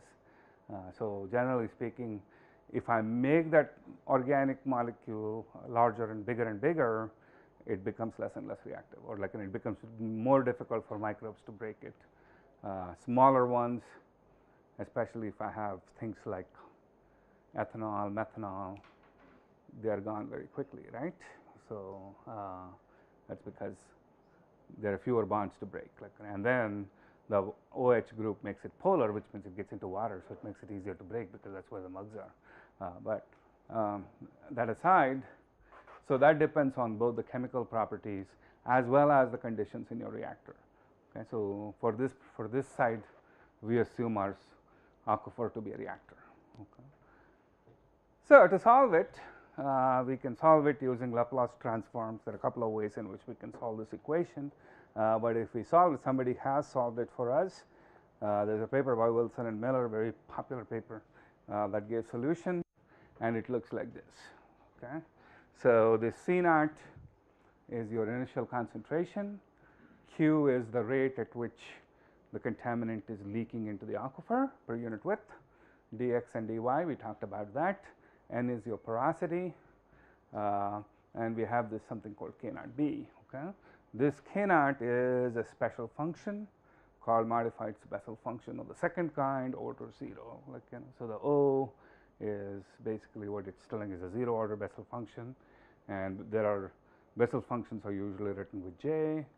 K means a modified Bessel's function. So what's a Bessel's function? Does anybody know what a Bessel's function is? What a modified Bessel's function is? Ever encountered that in your math classes? If you don't know what it is, that's fine. R will calculate that for you, but it's a special function just like an exponential function or sine or cosine, you know. So there are special functions which sum up in finite series. Exponential is one form of a special function. It's an infinite series actually of 1 plus x squared over 2 factorial, blah, blah, blah. You can keep on doing that. So a Bessel is another form of special function. Like, you know, so how many of you have heard of error function or complementary error functions? That's another type of special function that we're going to see. These special functions come into play when we try to solve those differential equations. Okay? So if I solve this equation, remember there is an x term, there is a y term, and I have all these values, then I can calculate the concentration at any given location. The key to solving this equation is there are two assumptions that we make. One is we assume that our source is at 0, 0. Okay, so our coordinate system is set up such that my source is at the origin. Okay, I can move if I have some other local coordinate system or global coordinate system. All I have to do is subtract out the real world coordinate and I'll make that 0, 0. So everything is moved to 0, 0. So that's just a very easy transformation. The second assumption that this model makes is it assumes that my flow, groundwater flow, is along that x axis. So if I had a flow that was like this, what I had to do was rotate my coordinates so that my x axis becomes parallel to this flow. Okay. That's again geometry, like it's just trigonometry, you can rotate it. If you rotate this by cos theta, you're rotating the y angle by sin theta, so you make that change. But the two assumptions that this model makes is, one, the source is at 0, 0, two, the flow is along the x axis. So in a later class, I'll show you how to take real world coordinates and flip it to make that coincident with the flow. But for now, let's assume that the flow is indeed in this direction, and the concentration or the solute or my leak is at that 0, 0. Okay. So now we have a model, we have equations, and so we need some data to parameterize that model or put that model together. So we have to look at the chemicals, we have to look at literature or whatever and get these values that I need. Okay. Again, for this exercise, we are going to assume that the concentration is 50 grams per meter cube for this hypothetical chemical called hypothene. Okay. If it was a real chemical, benzene, I would go and get a solubility value. If it was toluene, whatever, I can get that number. Okay.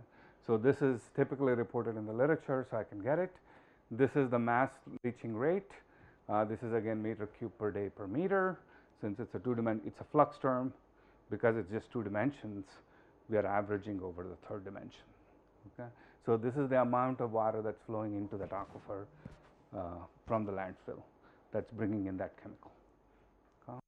The half-life is given, retardation factor, again I can get these from literature or by doing experiments at the site.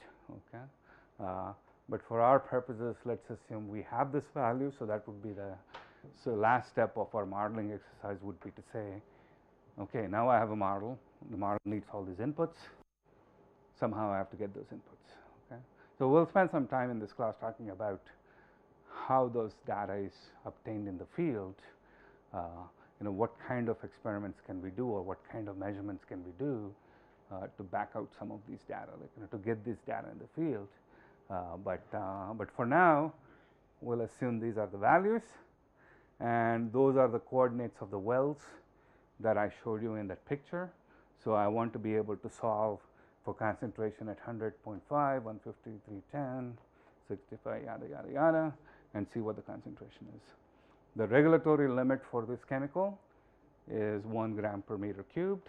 So if the concentration exceeds 1 gram per meter cube, that well will probably be contaminated under the conditions that we assumed. If it's less than 1 gram per meter cube, it will not be contaminated. Okay.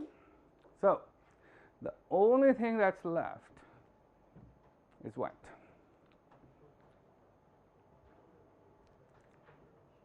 Is to make those calculations. Okay. So that wonderfully happens when we are out of time, right? So So I'll show you the code of how to write these equations in R, and then you can run this code in R. Okay. So essentially, when we do R,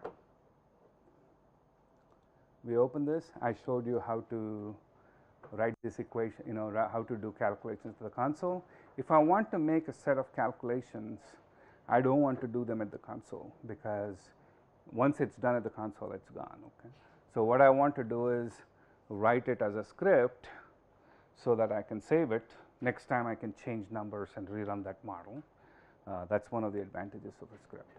Okay. A script is nothing but a collection of R statements put together. Okay. So to do a script, go to File, and there is something called New Script. Okay. So we'll open the new script, and I'm going to pull the code because I should have it.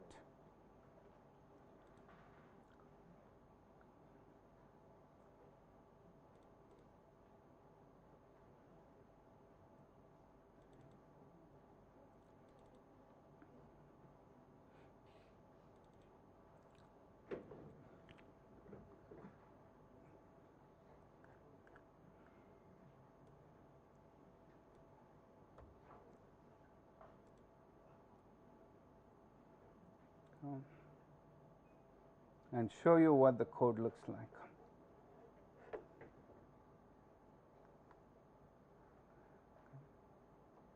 So if you look at the first few lines of code,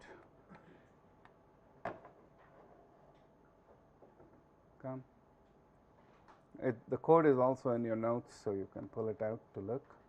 So you see that all those have these hash signs. So hash is a comment line. Okay. Always comment your script. Okay. If you're new to programming, you will say, I don't want to write my comments, right? Okay. It's just a waste of time. But for every line of code, there should at least be one line of comments. That's generally the best practice. Okay. Because 6 months from now, you will forget what you did. Okay. I've been coding for a very long period of time. I still forget what I did, and I'm like, so why did I do this? Like, and if I don't have a comment, I will not remember. So always comment your code. That's very important. Second thing you want to do is put your name on the code. Why? Actually, you always put your name on the code and probably a date on the code,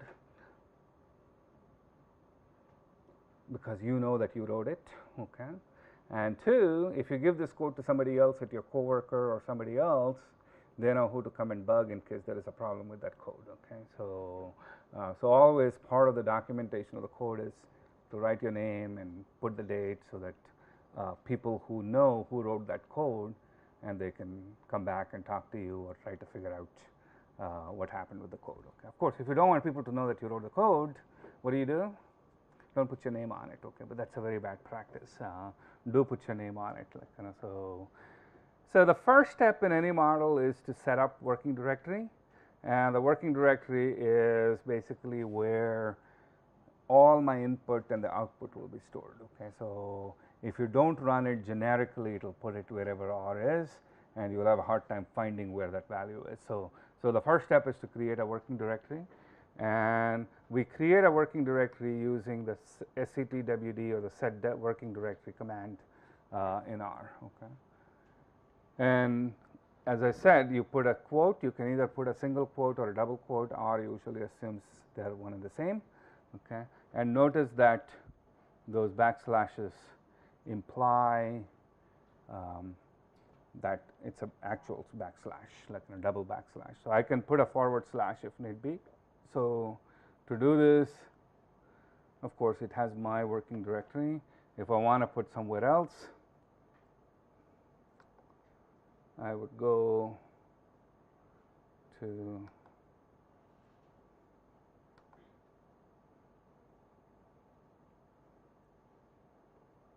wherever you want to put it. You can go put it. You can create a new folder and put it in there. So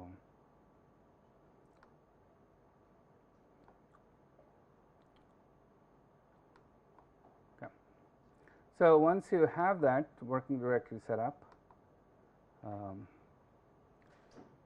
so I'm just going to put it in Dropbox.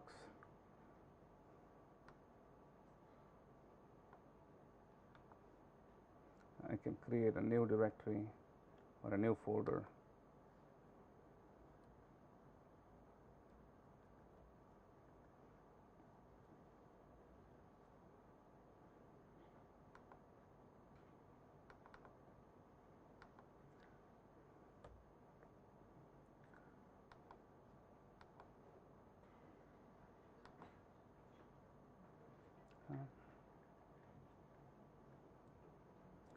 So one of the things, if you are a Windows user, when you write your names and stuff, you tend to give spaces. Okay, that again is a very bad programming practice. Try not to put spaces in your file names and stuff, because the computer program sometimes inserts characters when there is a space, and that's not the same program to program. So it may not read your file just because there's a space in it. Like, so if you do want a space, use a dash or an underscore to give that space, but always try not to put spaces. It's again, if you've never used DOS or any other older versions or Linux, Windows makes it gives you a lot of bad habits when it comes to programming. One of the bad habits is we'll put spaces, and then this. Okay? So the second thing that I wrote here is a function, and I call this function B, which is that B that we saw in our code. Okay, so if I go back and open this, so what we want to do is calculate this part. Okay. So to calculate that, I can use the Bessel function that I have in R, but I have to calculate this B. Okay. And this B is equal to this. Okay. What I do in a function is, so I write that as a function because I want to call it over and over and over again, and the function inputs are everything that I need. These values have to be supplied, and if I supply it, I have to write this equation, and then so it will take those values, make the calculation, calculate this B, calculate that k naught B, and then give me that value. Okay. So when we write the code, we just have to break it down into pieces and write code for each of those pieces. Okay. So that's what I do here, is that B. So my argument 1 is Vx times x, dx divided by squared. Argument 2 is dx over dy. So again, if you go back and look at so I wrote this part into one variable, this part into the second variable, that part into another variable, and then I started adding them together. Okay. Don't write long formulas, because why? Your chances of making mistakes become very high. So the computer will calculate. It's not, your problem. So your problem is not to make mistakes. Okay. So try to break it into smaller chunks and then add them together. Okay. Again, it's very common practice in groundwater models to call them arg1, arg2, which is basically argument 1, argument 2. Anything in parentheses is an argument. So we name it. So we calculate the B, and notice this B is a function. Just to separate it from this B that I really want to calculate, I name the function B, and I need velocity, my dispersion coefficients, my retardation coefficient, my first order degradation rate, as well as x and y are the locations where I want to make those calculations. Okay. Then I make the calculation. The return B essentially gives me that B value that I'm calculating. Okay. And then the C function makes use of that B function here. So I again give my q c naught v dx dy and x, and this b is what I'm calculating from the previous function, calling it into this function and making that Bessel k. So the Bessel k is the built-in function in R, and by putting that 0, I'm saying I want a 0 order modified Bessel's function, Bessel k. Okay.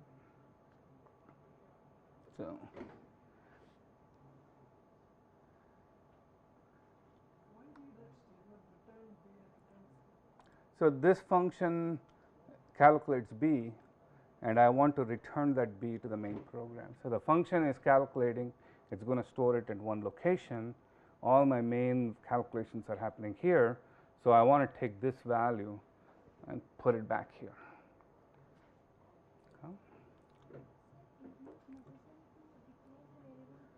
Right. So one thing about R is R doesn't require, it's not a declarative programming language. So in some languages like C, you have to first say this is all the variables I'm going to use. R lets you get away without having to declare. There are some benefits to it and there are some disadvantages to it. The benefit to it is you can make up variables as you go. Okay. The disadvantage is if you call lowercase b in one place, uppercase b in another place, they are not one and the same. Like, you know, so R will not tell you it made an error because it assumes, oh, he just put lowercase b, I don't know what it is, so I'm going to put a value of 0 and do my calculations. Okay. So but it is case sensitive, so be very careful because the case matters. Like, you know.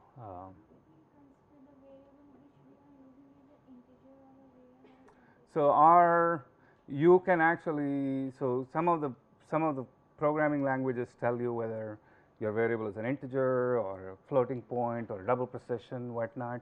The reason it's done is because it helps you allocate memory. Okay.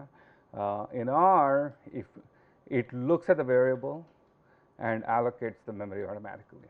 So if it sees that it's an integer, it will say, okay, I'm going to allocate so much memory. So you don't have to tell that it's an integer. It looks at the calculation and then it says, okay, this could be an integer, I'm going to put it. So and then otherwise it keeps adding that, it will expand the memory and shrink the memory accordingly. So if I make that calculation next time and multiply it with 0.5, I've made that into a real number. It'll, now it has to store those decimal digits, so it'll expand the memory. So R does all the memory management in the back without you having to declare what it is. So R is also an interpretive language. So go through this, it's pretty straightforward. So that are the functions, and then I put all my inputs. Okay. Then what I do in the next part is create a grid of 500 meters along the x axis. So I'm going from 0 to 500, and then I'm going from minus 30 to plus 30 along the y axis. Okay. So the y axis is centered at 0, 0. I mean both, and x is positive. Okay, along the direction of groundwater flow. Since the flow is in this direction, nothing goes in that direction. But my y has dispersion, so dispersion can happen on both sides. So it's centered on 0. Positive y goes up, negative y goes down. But essentially, so the y values can be both positive and negative. Okay. So I create a grid, and the next thing I do is loop through the grid and make the concentrations, calculations. And then the last step, what I do is I use the contour function and plot my x, y, and z, and I want to plot contour lines for like 50 grams per liter, 30 grams per liter, 10, 5, 4, 3, 2, 1. 1 is my regulatory limit. So 1 gram per meter cube is where, or 1 ppm is the concentration limit. So I'm cutting off my contour at 1 because anything less than 1 technically is free water. Okay, it's contaminant free water.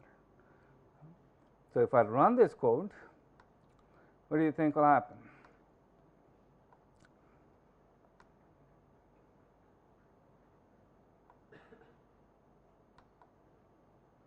So it gives me contour plots.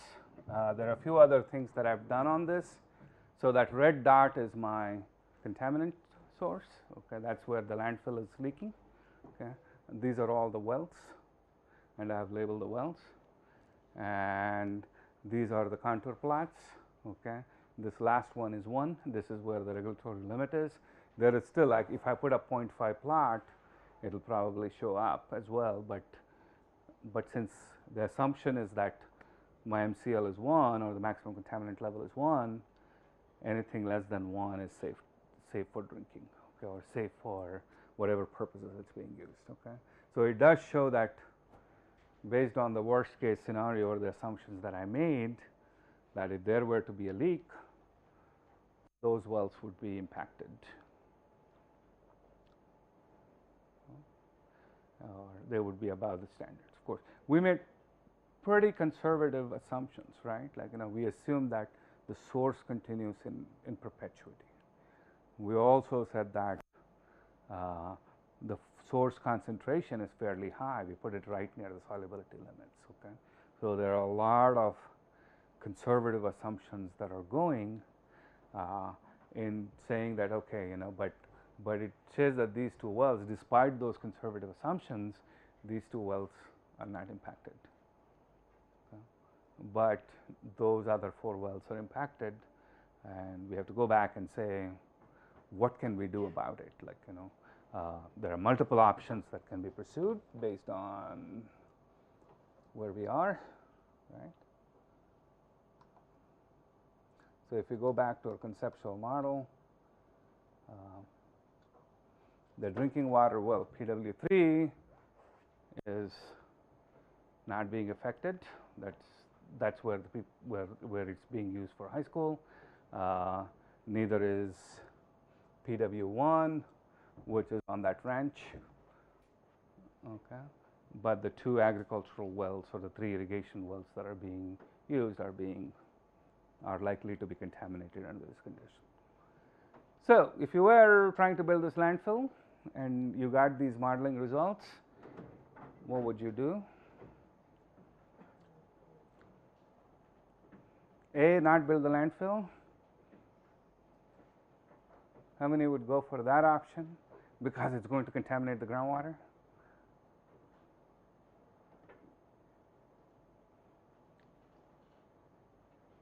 B, build it anyways.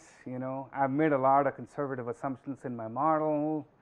That's never going to happen. So C, I know the 3 wells that are being contaminated are all in the cropland, so why don't we just buy out that land and build a landfill so that they get paid off and everybody goes home happy, so that's an option. Okay. But at least you can go to your client and give all these set of options and say, this is what's likely going to happen. Okay. And a lot of times when we do this work in the US, there's a public hearing where these models are shown to the public. There is also competing groups, one group that wants to build a landfill and another group that says, I don't want to build a landfill, that's not in my backyard, like NIMBY that Professor Biswas was talking about this morning, and talking about public hearings that Dr. Gupta was talking about this morning. So we present models like this, and not only do we present model like this, we actually make the model available to people, okay, including the assumptions, including the code, including the data that we used, and some groups will come and say, you're making too conservative assumptions. The people who want to build a landfill will say, oh, that's too conservative. Once we know the leak is there, we'll cut it off. It will never go for infinity, yada, yada, yada. Then the group that doesn't like the landfill to be built is going to come and say, your assumptions are not conservative enough, okay, you put too much dispersion, there's too much mixing than what we think will actually take place in the aquifer. So there will be healthy debate, but you have to document all the places where the assumptions are conservative or will cause the concentration to be more than what it's likely to be, and then places where you say the assumptions are not conservative, which is where the model is likely going to underpredict your concentrations rather than overpredict your concentrations, and then strike a balance and see, which side are we weighing, like, how conservative are we, and make that case. Okay?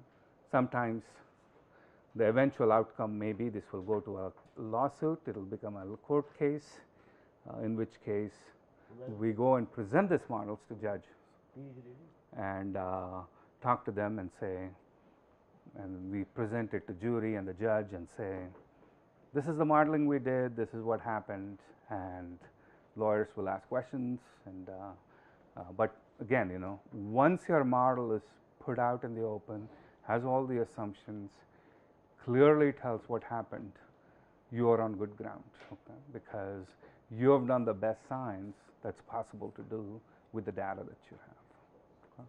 So it's very, very, very important to, one, do a lot of thinking before you do the model.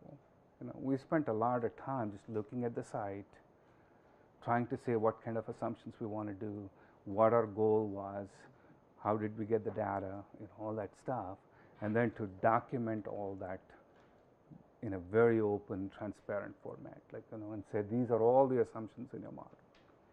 Okay? There is no model if there are no assumptions. Okay? If you made no assumptions, what you have is reality. Okay? It's not a model. So by the very word model means you have made some assumptions. Okay? Now let's hope that those are good assumptions, because that's if they're bad assumptions, then they'll come back and bite you, like, so.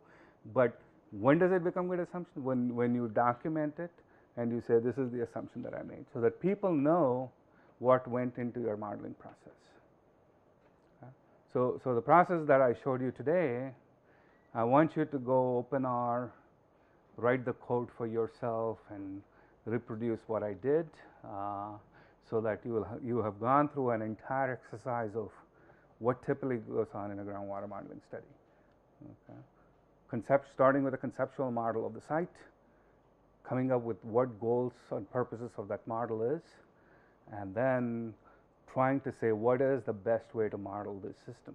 Okay? Not most accurate, but the best way to model the system, to answer the question that we want to answer with the data that we have, okay, and with the level of conservativeness that we want. Factoring those, we say what is it that we want to do, and then write the model, put the data, and see what the data tells us. Okay. So those are the steps of models. So I kind of introduced to you what a model looks like. It has a lot of processes. It has a lot of parameters that talk about what those processes are. What we didn't cover in today's class in great detail is how does that data come about. Okay? So in the next few lectures, what I'm going to do is go through each of the process and then talk about how do we collect data for each of those processes. Where does the data come from? What if you don't have the data? How can you estimate those things? And what are some of the challenges of estimation and things like that. So we're going to go through each of those processes in step by step over the next few lectures before we come back to doing modeling again, but this should give you an idea of how models are set up and run. Okay? So, if there are any questions, we'll talk about it. If not, I think tea is waiting for us. Or we have tea break for 5 minutes. We come back for wastewater management. So we join tea outside.